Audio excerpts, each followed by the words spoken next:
Hey, welcome to my little corner of the world over to you. I appreciate you stopping by on this beautiful September day here in 2025.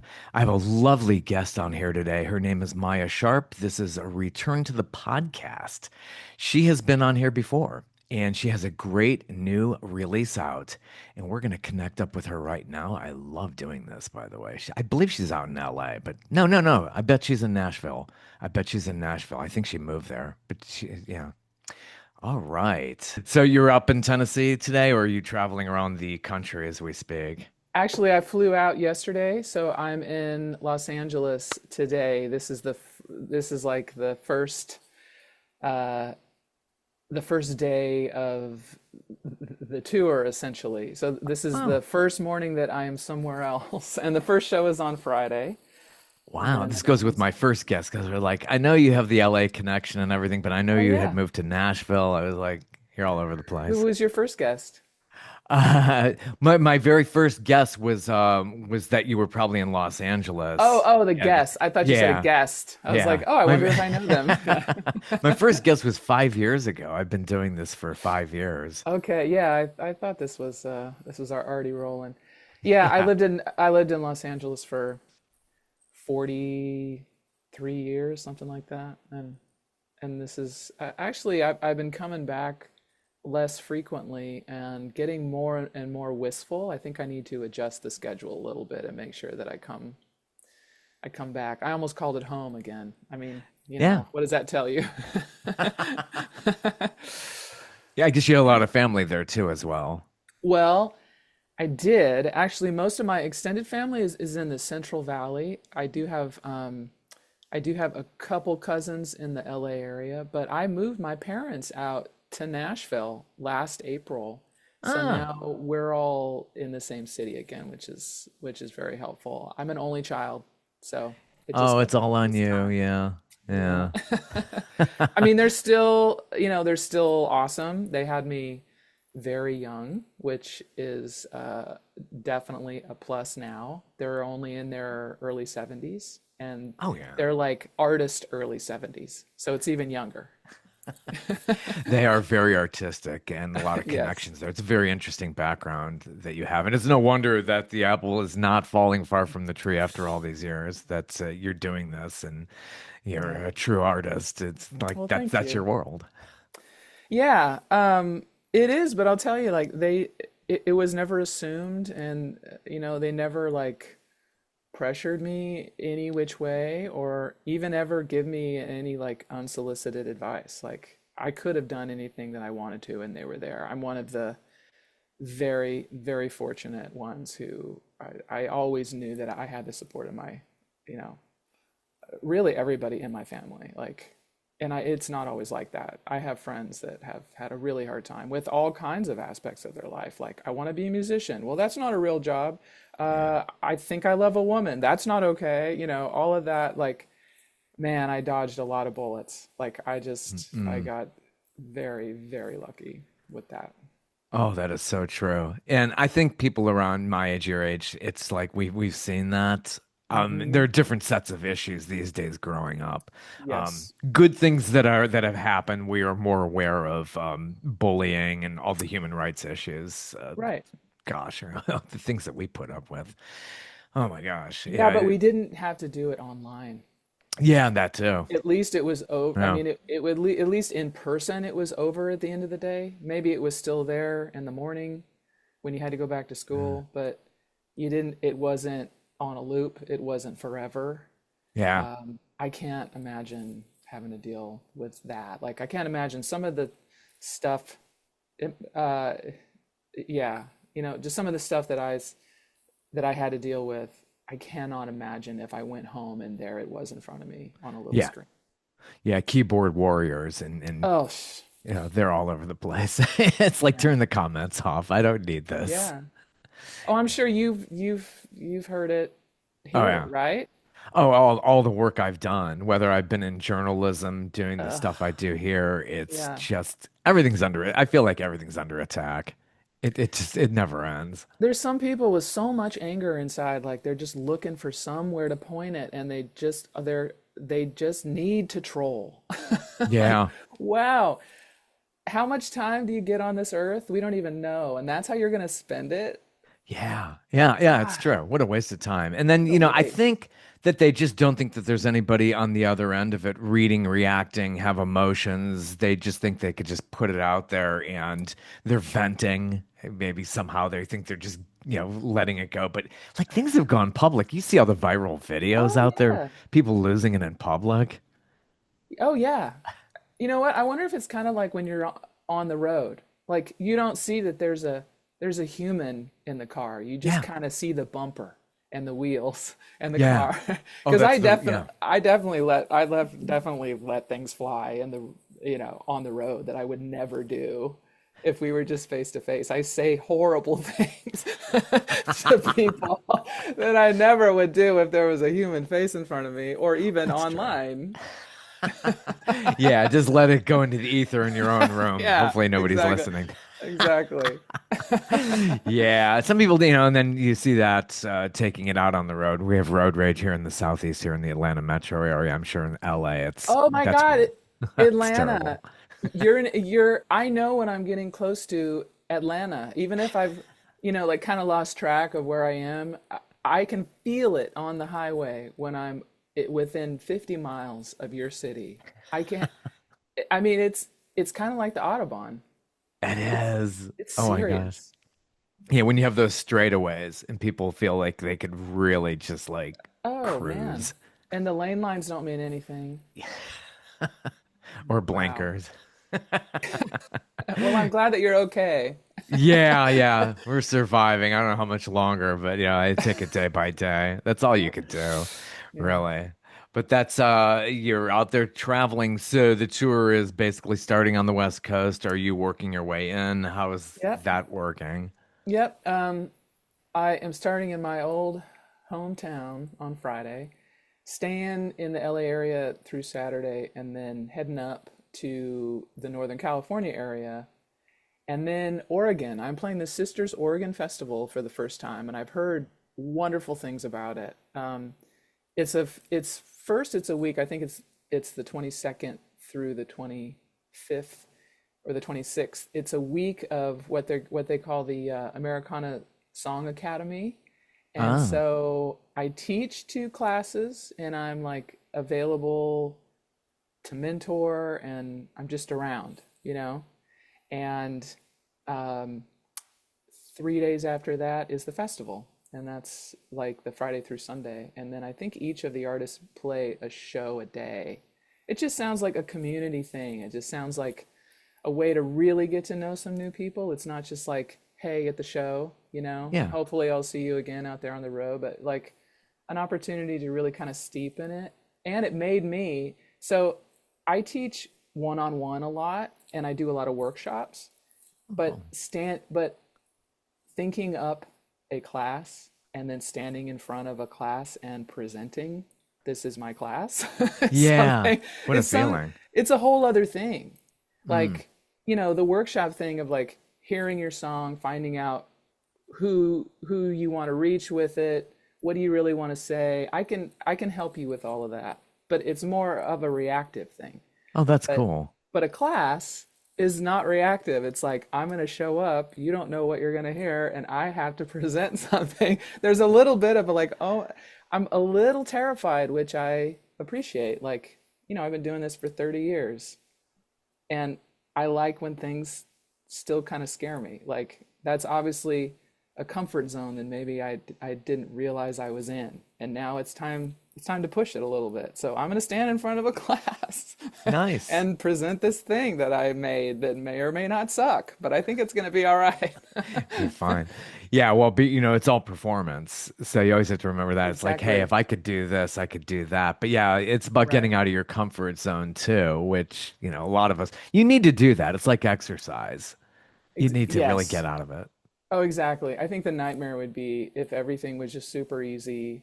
I think I would be bored and that would lead to bad things.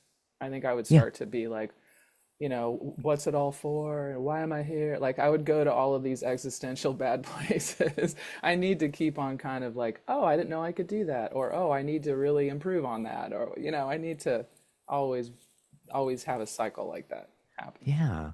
Oh, amazing. Well, I've listened to your new release, Tomboy, and Yes. the title track sets the theme for the entire thing, as it should. Thank And you. just really awesome. And then there's also an online video with a collection of photos from your parents. That's just it's a really nice video that was put together as well. But that meaning behind the song is just really setting the tone and incredibly personal, like a lot of music is. Yeah. And you really get that out there in this album. Well, thank you. Yeah, it's definitely real. You can probably tell by the image that I still am a tomboy. Yeah, yeah. Yeah, and, Um, and how our society really reacts to that, and how I yeah. think that's how you deal with it, especially in the title track. Yeah, there's a lot of angles to it that I was feeling during the process, but also that I feel like I've kind of learned about it afterwards, like just in the conversation about it. Like, um, okay, first of all, the photographs. So those were on a DVD, which tells you how old they were. And they That's were, funny. yeah, So many they, formats. I know. So this was like, I don't know how long it had been there. It probably, I mean, my dad had made that just kind of for fun. It was just a DVD full of stills of me as a child. So I'm an only child. My mom was a photographer. How do you think that Yeah, went? So there's a heavily, lot of, heavily recorded. Heavily so there's a, recorded. right. And Yeah, they were always just, as I said earlier, they never forced me to look any which way. So however I wanted to, look or dress. Have a very clear memory, a couple of them, of going to the department store. That also tells you about the time. And going into the girls section and just like not seeing anything and like seeing all these clothes that I really wanted over in the yeah. boys section and walking over there and my mom following me, and either the person working there would say, "Oh, sorry, honey, this is the boys section." And my mom would be like, Mhm. "Yeah, she's aware. Thanks." And just like right Yeah, there. yeah, Or yeah. just assuming that I was a boy because I look like a boy. And then mom totally was like, "Okay, well, how about this, honey?" Like just totally supportive. Like, was never in the way of that. So I had a couple other family members that were like, "Don't you want to wear a dress to the wedding? Or don't you want to wear So that happened a few times, but they were just however I wanted to look was fine.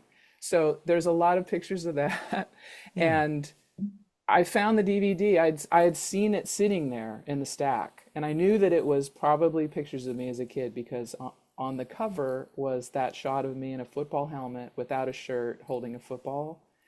And I thought, okay, maybe there's more of these like this. And I had just started to produce Tomboy, and I was just starting to think maybe this is the title of the record. It feels Yeah. like it's setting a tone in a lot of ways. It's setting a tone in a kind of retrospective, like looking back on what it felt like before and realizing now that it's okay to celebrate that and actually kind of finding the joy and the playfulness in the celebration of that. So that, and just also like in the production itself, just more percussive and playful and up, even though it might be touching on a dark-ish theme, it's still presented as, isn't this fun? Yeah, So yeah. I wanted it to be that. And so that just started to set like, okay, this really feels like this could be a core for the record. I was only a couple songs in, but I'm like, so I kind of want everything to fit in with this. And hey, I wonder what's I wonder what's on the DVD. And I look at the DVD and it's literally like 100 shots of me as a kid, and in every single shot, I look like a little boy. Yeah. Yeah. And and it was awesome. Like I welled up just over and over again. So I reassembled the pictures that were on the DVD into, the spaces that kind of fit in with the lyric. and sent it over to my friend Sarah Holbrook, who is also violin on the record. Everybody in music has to do a lot of things. I know. So Gotta have the Sarah, day gigs, right? oh my God. Well, I mean, if you, I mean, she's still like, I think the video still informs the audio for her, but she's, she's a writer, player, Yeah, and does it and all. also, right, this, which is very fortunate for me because, it's very helpful. So she assembled it and like, or she took what I gave her, just a draft, and made it look really slick like that. And then this might be my favorite part about it. I did a shout out like, hey, any like friends or fans want to send in a Tomboy picture of, themselves. And I got a full new slate of Tomboy pictures and re-edited the original video with everybody else's picture. So there's another version of it. And I then after that one, I got some more pictures. So I might even have to do a re-edit to add some more pictures in because they're apparently we're everywhere. Yeah, what a great way to celebrate fans and people who could really identify and show a solidarity too. And you have a hashtag, We Are Everywhere. I actually I've been terrible at using that, but yes, I would love that. Either hashtag we are everywhere or hashtag Tomboy Nation. I'm kind of working on that Yeah, too. yeah, I like that. I like that. A good marketing thing too, which is another hat you got to wear in this Oh, business. It's just crazy. don't even. So many hats. I know. It's all about, the clickbait and stuff we deal with in journalism too. It's like, oh my gosh, Oh, just I to try to bet. get eyeballs and get ears on the product. It's just, the lengths you have to go through to get there. It's just insanity. Yeah, and just I think the days of only doing one thing in any like creative field. Do you know anybody that just does the one thing Right. and that's Right. it? Like I used to know people that all they did was write write like like a top line melody, or they were only the lyric, or Mm. they were only the trackster. Like they're but now I cannot imagine living off of just any one thing. I mean, maybe there's, still somebody out there doing it, but it ain't me. Yeah. Yeah, that's the legacy part of the business, and it's just changed so much. You have to wear all these different hats. I mean, yeah, just being a lyricist, yeah, I mean, if you have all day to just do that alone, yeah, that's lovely. If I you know, could wouldn't get that be away with that. lovely? Oh my gosh. Yeah, and then with technology, you really don't have to leave the house. Just write songs all day and have everything delivered. Oh my God. I don't know if that's a full life, but I guess it Not would at be all. easy. Okay. Yeah. It's very sad and lonely. So with Tomboy, you recorded was it all done in Nashville? Yeah, actually all the recording was done in Nashville. I did maybe except still haven't found what I'm looking for because that was recorded originally for my Patreon page in Mm. 2020 and I uh, called a couple LA friends to put their parts down. Garrison Starr, who's actually, this is her room. I'm staying at her house Oh, cool. It's now. nice.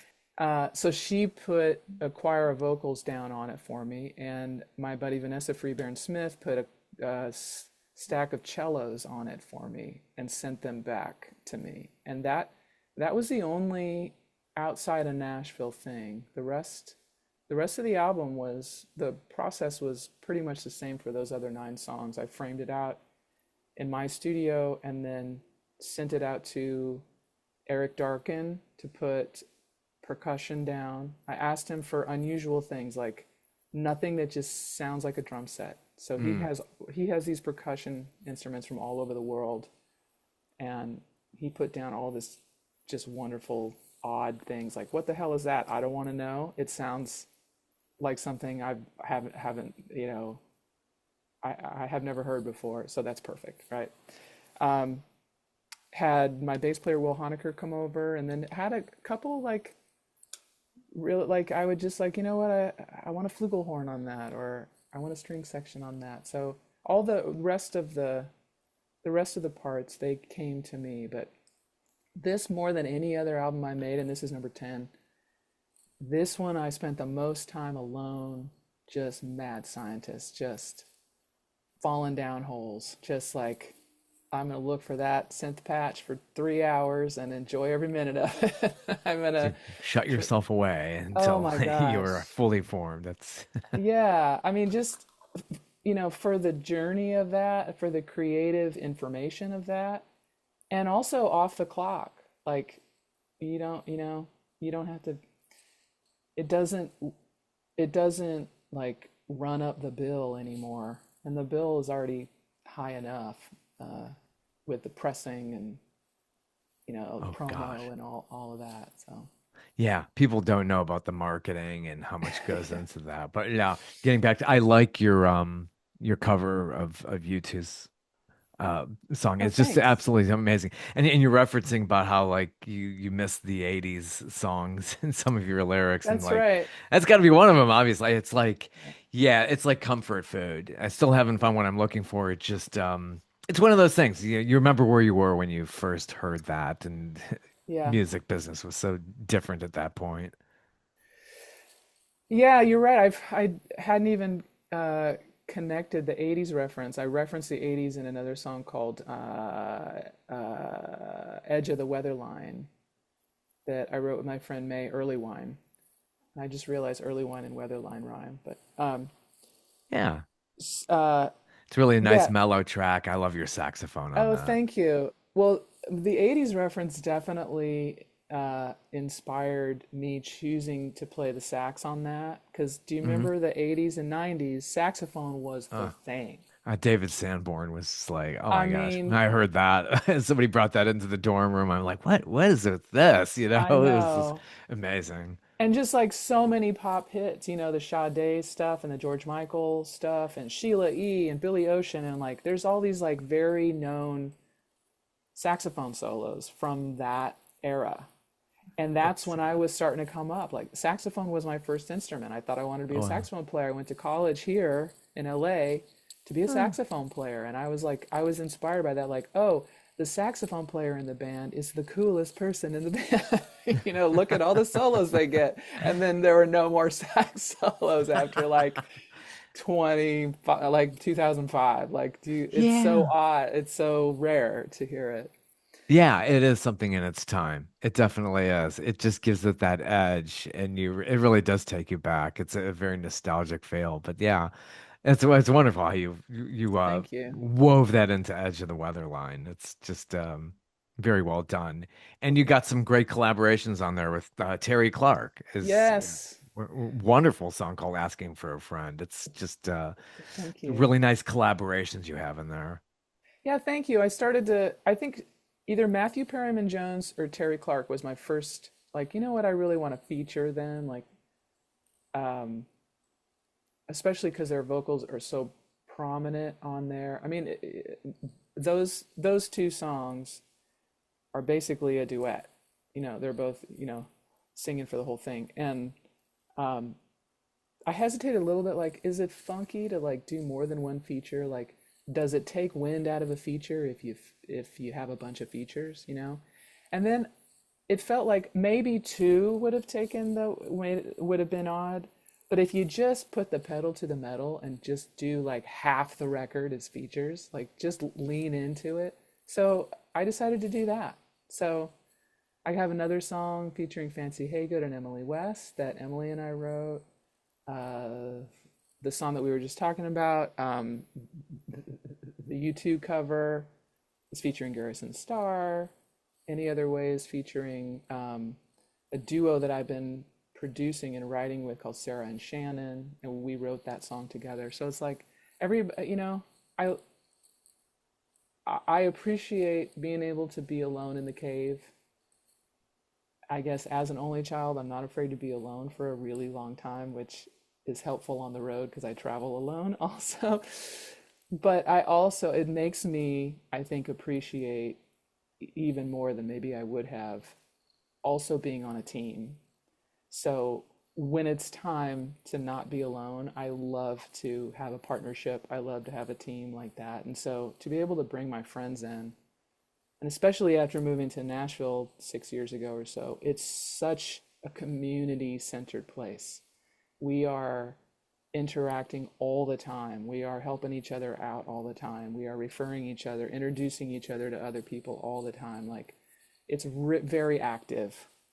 And so I think it would have been, kind of shortchanging my situation if I didn't bring in a bunch of those people that I had been working with over those, the first 5 years that I lived there. Like I want to use all these people on the record. They're awesome. Yeah, yeah, and there's nothing wrong with doing that. As a lot of solo artists do that, have Hmm. guests on there. So yeah, leaning into it is fine. I look at Elton John, who did the lockdown sessions and had so many collaborate. It was all collaborations. I mean, Yeah. he loved doing that. And here was a he biggest solo star ever, and yeah, no problem with that. There's No, nothing wrong with leaning into that, getting other ideas, having other people interpret things. It's just it really moves it along. So your U2 cover, do you think the band would ever get wind that they've been covered? They've probably been covered so many times. I'm sure that song has been done so many times. I mean, it would be great, but I have Yeah. no idea how to make that happen. It is interesting though that he sang it a whole step higher than I did. Yeah. That's how wide his range is. He sang the hell out of it a whole step higher than me, and I'm at the very like I that can't be any higher for me to pull off. Yeah. I think he still does it in that range these I days think he too, doing it does. live. I mean, he's just a kid when he recorded, so it's like, yeah, I'm sure. It's Yeah.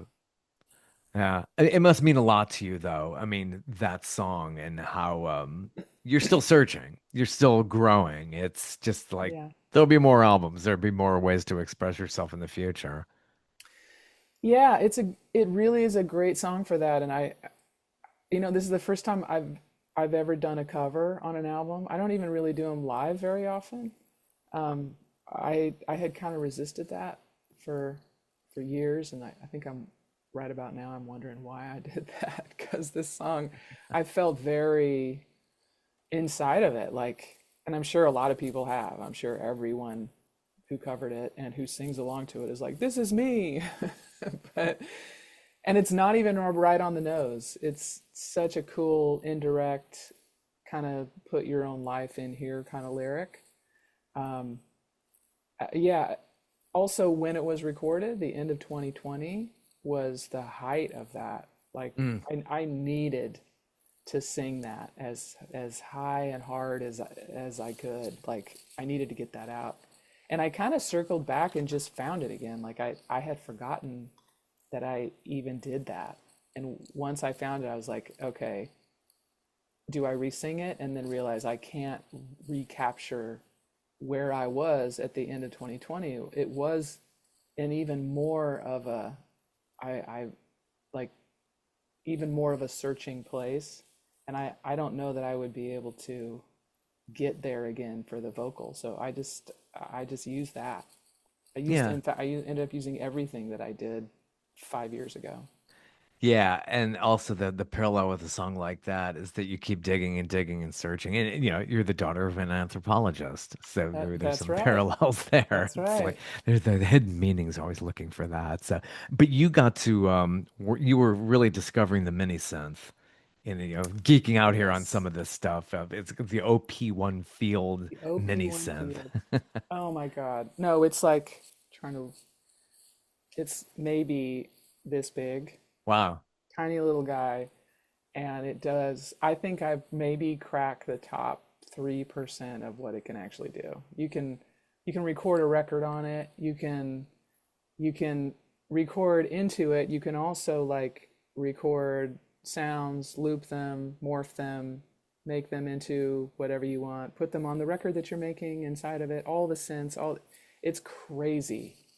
And it was kind of my first foray into really just letting myself um, go inorganic for a minute and look for these sounds that don't sound like a piano or don't sound like a whirly. They're just its own crazy thing. And it was so fun. That's neat. And That's neat. again, yeah, Yeah. You work with percussionist Eric Darken, yeah, and he's worked with some big names, Bon Jovi, Carrie Underwood. So that's hmm, is he in Nashville or yeah. yeah, you got a great community there. You could just all lean on each other. Oh my God. I mean, any instrument, voice, kind of writer, producer, anything you could possibly want in any genre, you can find that in the city somewhere.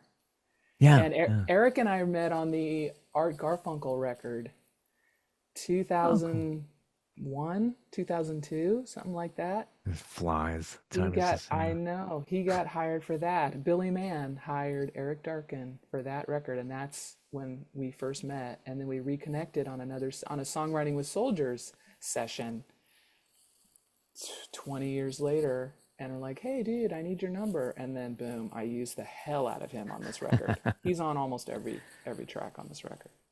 yeah, songwriting for soldiers. That's another initiative. I think we had talked about this before, but that's just fantastic. Working with the, veterans and things Mhm. like that. That's great initiatives. It's, we probably also said this before, but it has changed me in ways that I didn't realize I needed to be changed. Like Yeah. it's just such a perspective shift. It's so rewarding. I get to sit down with a veteran or a group of veterans. I actually have another session tomorrow with, I think there's going to be eight of them there, and I have about 2.5 hours. They tell me whatever part of their story they want to tell me. It isn't like a workshop. It isn't me really putting my thing in. I'm just there to make a song out of whatever they want to tell me, and Hmm. in a short amount of time. That's, like we said earlier, It's the your challenge. slightly terrifying part every time. I've done it Sure. almost 100 times now, and every single time there's a tiny voice that's like, maybe this is the time that you fail. Like I don't Happens. know if it's going to come together. You only have 40 minutes. Do you really have it? Like that shows up every time, and every time I have to zen my way through it and make it happen. And it's just one of those other ways, like pushing the comfort zone. Yeah, yeah. So how much does your co-writer do, Emily? I mean, how do you guys work together as far as like, messaging each other with lyrics, trading back and forth? How does that collaboration work? Well, I actually have a couple of Emily. So my Tomboy collaborator is Emily Kopp, and we wrote this one. We wrote Tomboy in person when she was still living in Nashville. Emily West and I also, she lives in Nashville. Emily West and I co-wrote 2 songs on this record. We're always we're always in person. Yeah, I don't think we've ever That's done a good. Zoom there. In fact, all of my co-writers on this record were in person.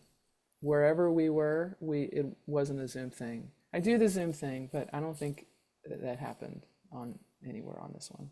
Yeah, yeah. There's something can get lost in translation if you're doing it through technology. I love that song, Only Lucky. I love the Thank chanting at you. the end. Whose Oh my idea? Was God. that your production idea? Yeah, I had this image of like this really wants there's something about it. It wants to kind of have like a bar chant, like the swinging of the steins at the end. Yeah. And I wasn't in a bar, but I mean, I do, I am in a bar every now and then, but I wasn't in a bar on this night. Great I place to was, perform. yeah. I actually, again, I was at my friend Sarah Holbrook's house, and she was having a gathering. I don't even remember what time of year it was. I think it was summer, actually, because everybody was in their bathing suits. And Sarah took a video, and her sister, Liza Holbrook, who's also on the album, had her little handheld recording. I had asked them before the party, "Hey, do you think everybody might be up for just singing a little something?"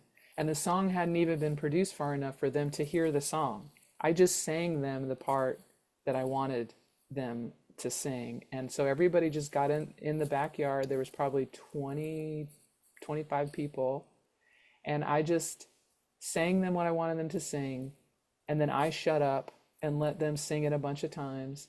You can hear on the recording, you can tell that they're in a yard because there's like a cicada choir going on behind It's them. cute. And at first it was like, God dang it, I just wanted to vote. And then I realized, no, this is even better. Like it makes it sound very real.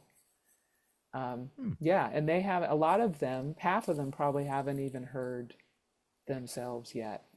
Like, you know, I tried to tell everybody that it was out there, but it's still probably being revealed to some of them.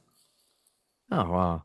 Yeah, and you have a nice mellow another sax driven song. Is that what love does? It's just Yeah. really nice, slow. There you go into more of your mellowish phase. Yeah, that one, it's funny. Emily West and I wrote that one, and we joked that she was in love just long enough for us to write that song. Great material for it, and I'm moving on after this. Exactly. Thanks. I got it. I think yeah, a lot of artists have been there, right? Yeah, I think so. Yeah, this wonderful love song. I remember Billy Joel would always say, "Yeah," and then we got divorced. Mhm. That's, yeah, that's so true. But I know. yeah, And then he wow. has to sing it like every night and think about that. You I know, know.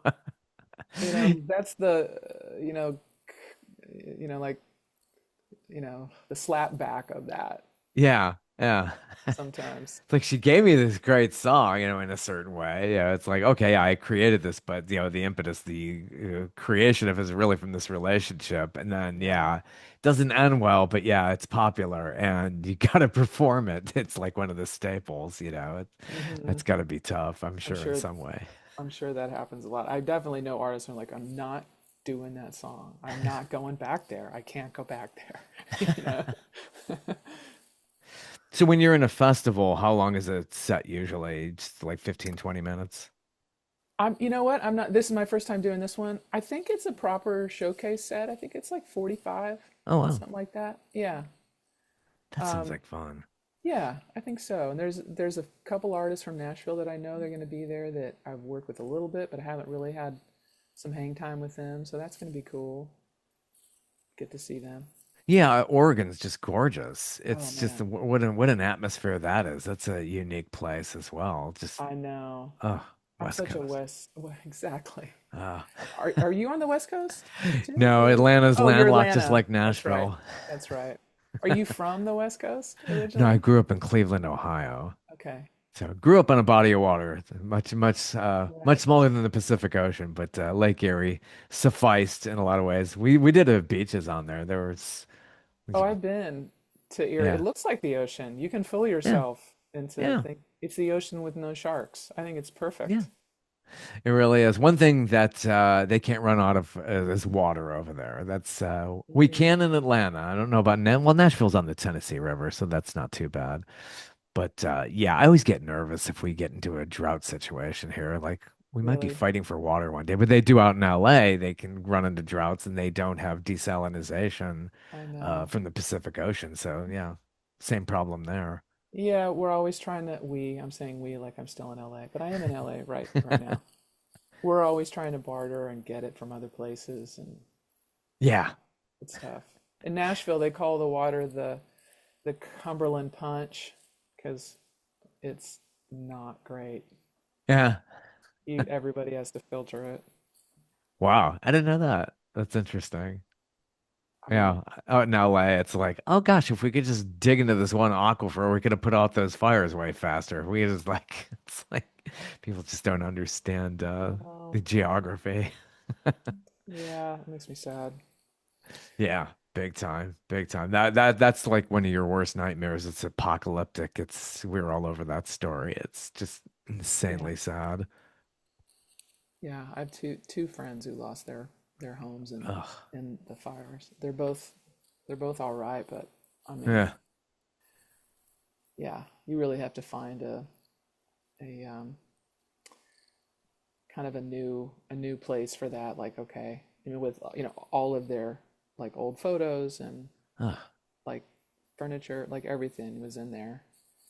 And they had to get out with the animals. Everybody got out with their animals, and their kids and everything. But Yeah, just it's those keepsakes though, and photographs and videos are the most important thing, just like everything else you could really replace. But yeah, mhm, you want to save those memories for sure. yeah. Yeah, absolutely. Well, great new album, and you're out there Thank on the you. road. Think you'll be visiting the Southeast anytime soon? Well, I'm playing in Nashville. I know that's not quite Atlanta, about what, a Yeah. 4 hour drive, something like that. Yeah, something like that. Yeah. It's not too Playing, bad. although once you get near Atlanta, it speeds up because it's the Autobahn. Yeah, Um, totally. 75 south when you just start heading 75 this South. way. Once you clear Chattanooga, it's like you Oh, start feeling it as you get oh closer. yeah. Yeah, I'm playing Nashville. I'm playing third in Lindsley for the Lightning 100 Sunday night on October 5th. Um, and then, yeah, I've got like Greenville, South Carolina, I love it there. Virginia. Nothing Yeah. in it. I just played Eddie's a couple months ago, so it Oh, might be a minute before I get back to Atlanta. But we're always adding new dates, and there'll definitely be some more through November and December. And the Southeast is the place to be later in the year. It's not quite as iced over oh as yeah. some other parts of the country. You probably don't want to go to Chicago at the beginning of January, but you might be able to go to Atlanta. Yeah, it's so much nicer. I mean, we get the freak snowstorms, and we did this year.